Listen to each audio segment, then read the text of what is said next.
Estimados colegas, buenas noches. Les habla Horacio Escobar a través del canal de cirugía bucal, la plataforma de difusión de implantología, de cirugía y ortodoncia. Esta noche, desde la ciudad de Porto, en Portugal, vamos a hablar sobre el tema de la estética dental, la estética del frente anterior y el tratamiento de ortodoncia. Espero que tengamos una buena recepción. Estoy trabajando desde la habitación de un hotel y por lo tanto la salida de internet a veces nos genera algunos problemas y espero que tengáis buena recepción de señal, buena señal de imagen y sonido, ¿vale? Julio, nuestro técnico responsable de toda esta parte tan interesante que es la tecnología, me manda por WhatsApp un dato que me dice que está todo ok, que está todo bien. Espero que podamos disfrutar esta noche de la charla que les tengo preparado.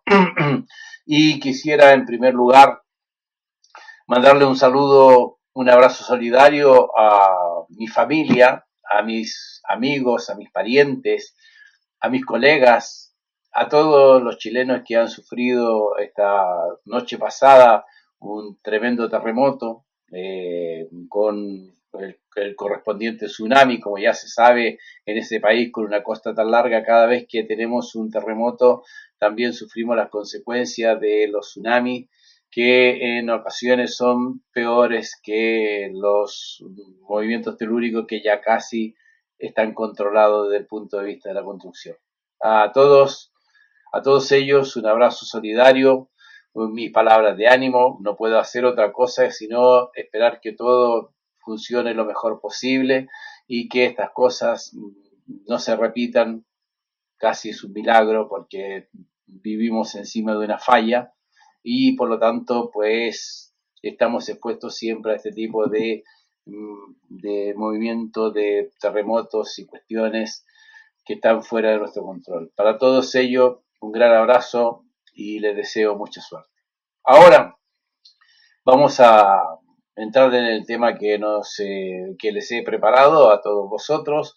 Espero que les guste. Vamos a ver un caso clínico con un problema, con un motivo de consulta que era principalmente el tema estético, el tema cosmético, el tema de la posición, el posicionamiento de la dentición y sus consecuencias cosméticas en la sonrisa, en la cara del paciente y por lo tanto muy importante desde el punto de vista de la satisfacción final que pueda tener el paciente con nuestro trabajo. Es obvio que desde el punto de vista del manejo de la dentición en ortodoncia tenemos ciertas limitaciones. No es como en la rehabilitación protética donde podemos cambiar radicalmente la forma, el contorno, el tamaño e incluso los colores para poder tener una estética que satisfaga plenamente a los pacientes. En contra, por otra parte, nosotros trabajamos con los tejidos nobles, con el esmalte, con el tejido intacto y con esas condiciones podemos darle casi siempre una buena posición a la dentición, podemos dar una buena calidad de sonrisa, una buena calidad estética y esto es lo que quiero que veamos esta noche. Espero que resulte simpático, atractivo, pero no aburrirlos y vamos a ver entonces inmediatamente parte de lo que es la presentación. Ustedes a través del chat pueden participar, me pueden hacer preguntas y yo estaré encantado de poder intentar satisfacer estas dudas. Vamos a ir entonces a la presentación y entonces nos vamos a poner en ella y vamos a ver si podemos a través de esto comunicarnos. En primer lugar, les decía entonces que el motivo de la consulta del paciente es la dentición, ¿vale? El aspecto de la dentición. Desde el punto de vista de las estructuras esqueléticas y desde el punto de vista de la armonía de estas estructuras, para la paciente no presentaba ninguna asimetría, estaba desde el punto de vista vertical, desde el punto de vista transversal y hasta desde el punto de vista sagital, presentaba una gran armonía, no había ningún desvío significativo, por lo tanto, el problema principal de ella era la cuestión de la dentición. Tenemos aquí, observen en la imagen de la derecha, se puede apreciar lo que sería la sonrisa de la paciente. Una de las cuestiones que nos relató la paciente era que ella tenía bastante vergüenza de sonreír porque no le gustaba su sonrisa, no le gustaba la posición de sus dientes, tenía, según ella, muchos espacios y era bastante incómodo para ella el tema de la sonrisa. De modo que había acudido a otros colegas, le habían ofrecido una rehabilitación protética para cerrarle los espacios, para solucionarle los problemas, le habían incluso hecho un estudio a través de estos programas nuevos donde se puede más o menos hacer un morphing de la dentición y le había presentado lo que podía ser para ella su nueva sonrisa. Entre las consultas que hizo a diferentes especialistas, pasó por nuestra clínica y nos presentó su situación. Por tanto, el tema principal es que no le gusta el aspecto de su boca, ¿vale? Y esta es la situación de la dentición. Como ven, tiene una marcada alteración de la posición de su dentición.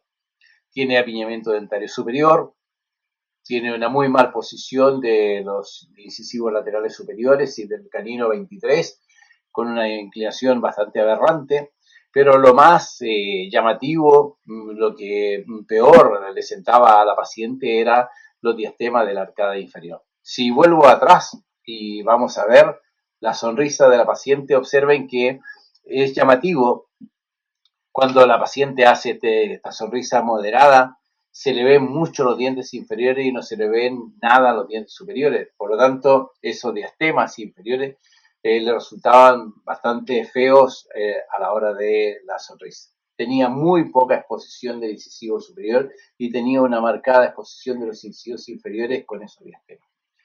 Por otro lado, la paciente tenía una corona en la pieza número 16, tenía restauraciones de composite en diferentes piezas. Bueno, había perdido también algunas piezas inferiores, los primeros molares inferiores se habían perdido y este era el motivo principal por la cual habían aparecido estos diastemas.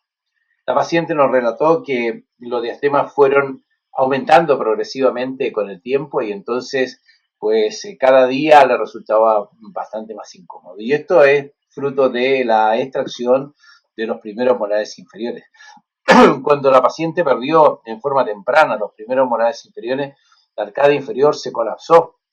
Los premolares se fueron distalando en forma espontánea y entonces fueron apareciendo estos diastemas de la arcada inferior.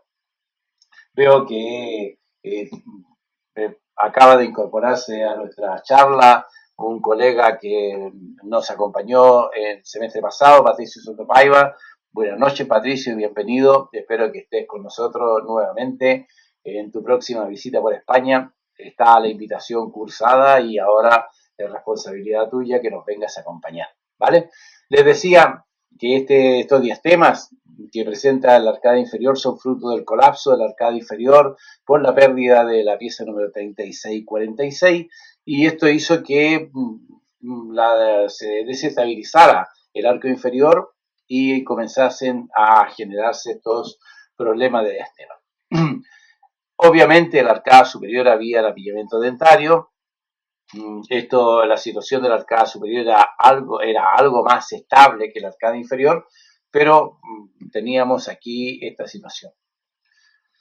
Como siempre, en nuestro protocolo de diagnóstico hicimos el montaje en articulador para verificar si había alguna diferencia significativa en la posición de la mandíbula desde la relación céntrica a la máxima intercuspidación, y en este caso el cambio fue muy moderado, apenas cambió un poco la arcada inferior, pero sí tenemos en estas imágenes cuestiones que son destacables en relación a la oclusión. Fijaros, por ejemplo, en la arcada inferior tenemos En el segmento posterior tenemos una marcada curva de Pi porque el tercer molar está prácticamente subiendo por la rama, ¿vale?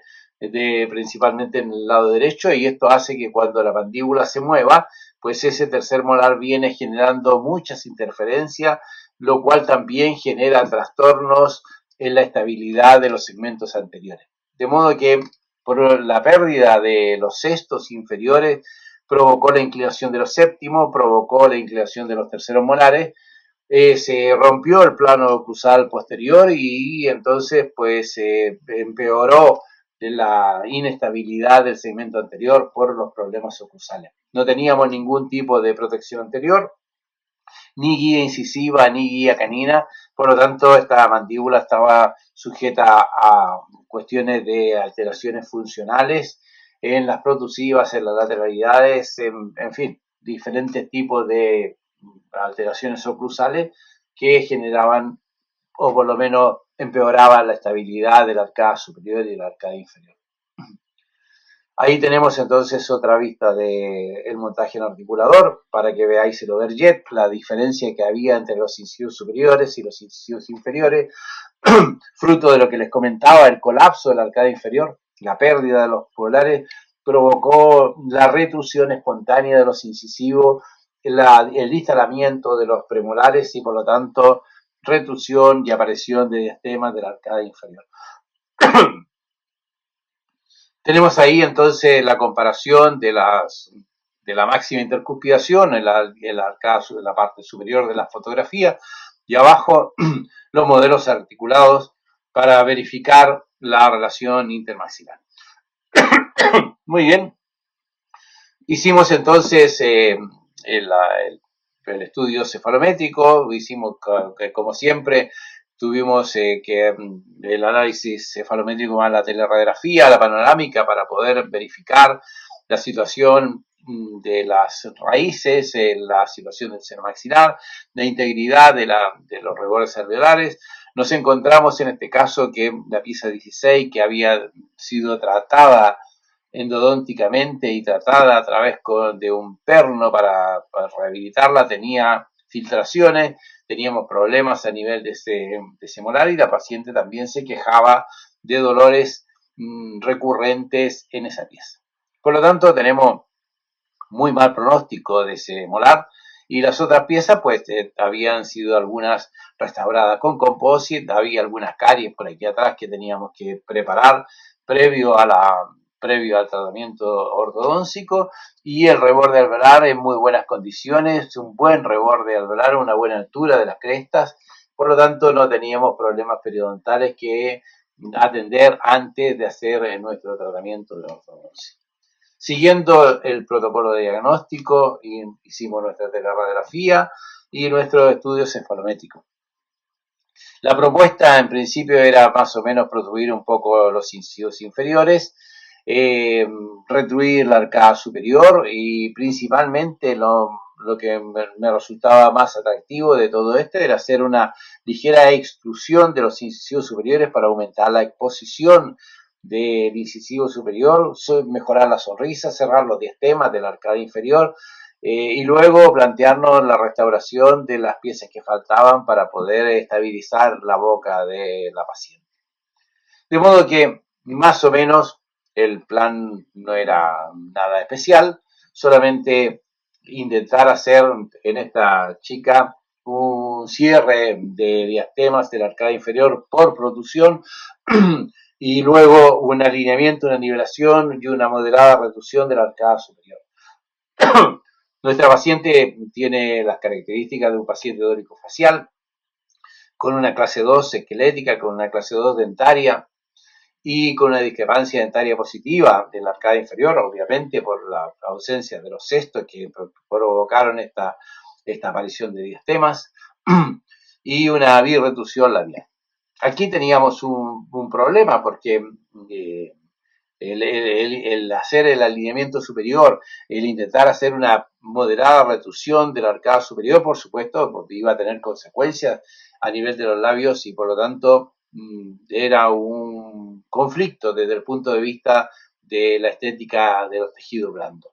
Por otro lado, tampoco podíamos hacer una protusión de la arcada inferior porque el reborde alveolar, la tabla vestibular de la arcada inferior no tenía un espesor suficiente como para plantearnos la protusión inferior para mejorar la solución, la estabilidad, la posición de los labios del paciente.